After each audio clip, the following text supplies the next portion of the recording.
Many were surprised when USC and UCLA announced that they would be leaving the Pac-12 for the Big Ten come 2024. But if I'm being completely honest, I was not. Over the past year or so, I have made videos talking about why certain schools were going to move to different conferences when Texas and Oklahoma left the Big 12 for the SEC. At the end of the day, money talks when it comes to college football, which is unfortunate, and why I think it could lead to the death of the NCAA for college football. But that is a video for a different day. Realignment is nowhere close to being over, and I believe two schools hold the key for what happens next. Those two schools, Oregon and Washington. Let me preface this by saying I have no connection to these schools, and this is my opinion, so take it with a grain of salt. Anybody who says they know anything that's going on right now probably doesn't, because I don't even think these schools or conferences know what's going on. If I had to guess, the Ducks and Huskies' first choice, if they decide to move, would be the Big Ten. They would capitalize on one of the biggest television deals in the sport, would have two other teams in the conference that they share a coast with. Washington currently sits in the 12th ranked television market in the nation, while Eugene is the 113th biggest market in the nation.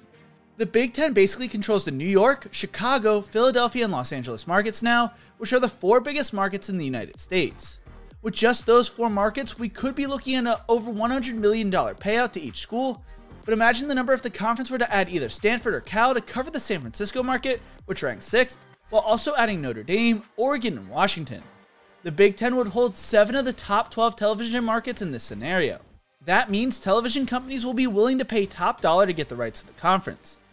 But here's the issue for Oregon and Washington. If they want to make the move now, the Big Ten does not look like a possible option based off of recent reports. Many believe the Big Ten wants to wait for Notre Dame's answer, which may be a year or two away. So if Notre Dame turns down the Big Ten and they still want to expand with Oregon and Washington, where do they go from here? Well, they could look to add either or both Stanford and Cal, like I mentioned earlier, and add an under-the-radar pick, they could look towards Colorado.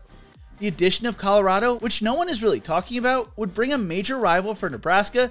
It would also bring in the addition of the Denver television market, which ranks 16th nationally. In this scenario, the Big Ten would cover 12 of the top 21 television markets, including Portland, Oregon. All these schools are also members of the Association of American Universities as well, which the conference takes pride in. So what if the Big Ten scenario does not work out? Well, Oregon and Washington would have two more realistic scenarios. I think the idea of them joining the ACC or SEC would be a little too far-fetched, but hey, the Big Ten now spreads from sea to shining sea, and anything is possible in college football realignment, because money talks. Oregon and Washington could make the move to the Big 12.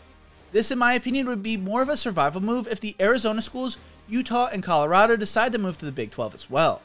How could the Pac-12 survive losing over half its membership base in this scenario?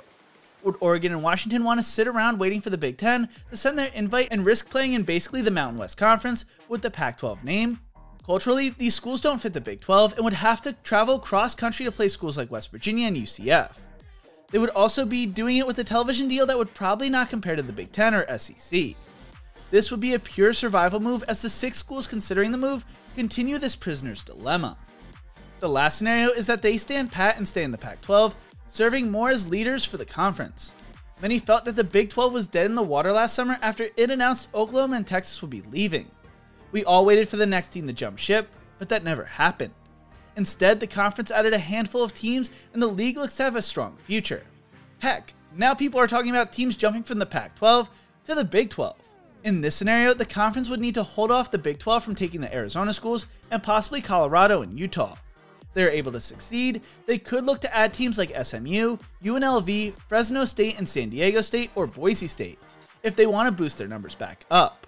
I find it harder to think a Big 12 school would jump to the Pac-12, so that's why I bring up non-Power 5 schools. There are talks of the ACC and Pac-12 sharing a conference title game in Las Vegas to boost their television deals, but this would probably only happen if the conference holds on to its northern powers. As Casey Lundquist from Sports Illustrated writes, if Arizona, Arizona State, Utah, and Colorado, now nicknamed the Four Corner Schools, decide to stick with Oregon and Washington in the Pac-12, they are taking a substantial risk. What if Oregon and/or Washington is invited to the Big Ten once Notre Dame decides its future? The Pac-12 would be on the verge of collapse. And what about the ACC?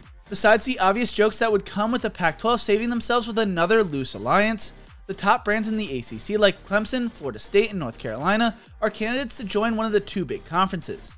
If that happens, the ACC could be in the same situation the Pac-12 finds itself today. This is an ever-evolving situation, and by the time I get this video out later today, it may even be outdated. I don't know what this means for the future of college football, but what I do know is everything is driven by money, and that Oregon and Washington hold the keys to whether the Pac-12 survives this madness or not. We are just waiting to see who makes the first move. What do you think? Where will Oregon and Washington end up when this all shakes out? Let me know in the comment section below. If you enjoyed this video, make sure to check out one of my other realignment videos right here. Don't forget to leave a like and subscribe for more college football content. Thank you so much for watching, and as always, remember to embrace the grind.